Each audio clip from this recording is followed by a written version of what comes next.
لەبۆ هونەری قەنەعەت پێکردنی هەر ئینسانە کە بمانەوێ 5 خاڵی سەرەکیمان هەیە.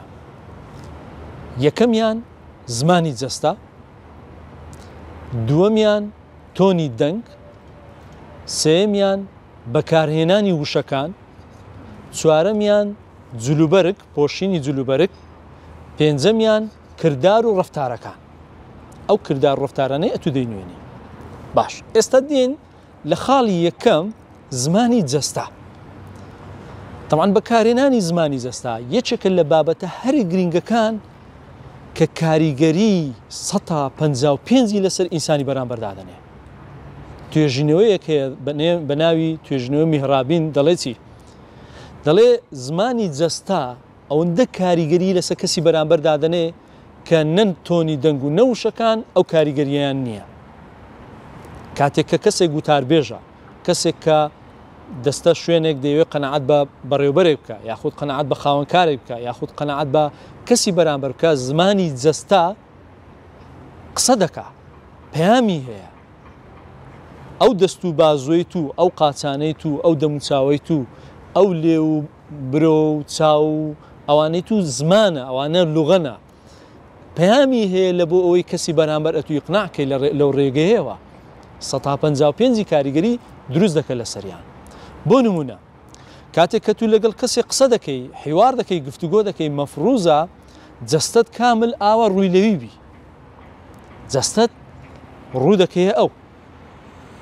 دوو، سەیری ناو چاوەکانی دەکەی، پەیوەندی چاو دروست دەکەی، کۆنتاکت دروست دەکەی، بۆی بزانی کە تو بە هۆشیاریەوە لەگەڵی گفتوگۆ دەکەی، بە هۆشیاریەوە ئاگال لە دەربڕینەکانی ئەو هەیە. لە ڕێگەی زمانی جەستەوە ئێستا من دەزانم ئەتو ئاگال لە من هەیە نا، نەک ئەوەی کە من قسە لە بۆ بکەم یاخود ئەتو قسەم لە بۆ بکەی ئەمە خۆم خەریکم بە مۆبایلەکەمەوە، یان خۆم خەریکم بە دەست و پەنجەکانمەوە، یان بە شتێک بە قەڵەمەکەمەوە. لەو حاڵەتە هیچ کۆنتاکتێکی چاو دروست نابی، هیچ پەیوەندێکی چاو دروست نابی، کەواتە ئەتو وات لێ دەکا کەسی بەرامبەر ئەوها ئەوە نەبی.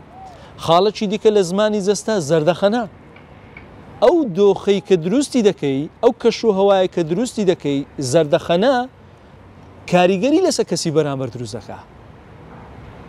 بڕۆ لە خۆ تاقیکەوە تێستیکە، کەسێک تەماشا دەکەی هە بە تەبیعەتی حاڵ وایە ئەو کەسە یان بە تەبیعەت وایە کە کەسێکی تووڕەوتوندە مرومۆچە، بەڵام کاتێک کە زەردەخەنەی بۆ دەکەی کەشێکی بۆ دەڕەخسێنی ئەتوو شکل و شێوت لە بەرچاوی دەگۆڕێ، وای لێدێ بە جوان بە شێوەکی جوانتر ئەتۆ دەبینی.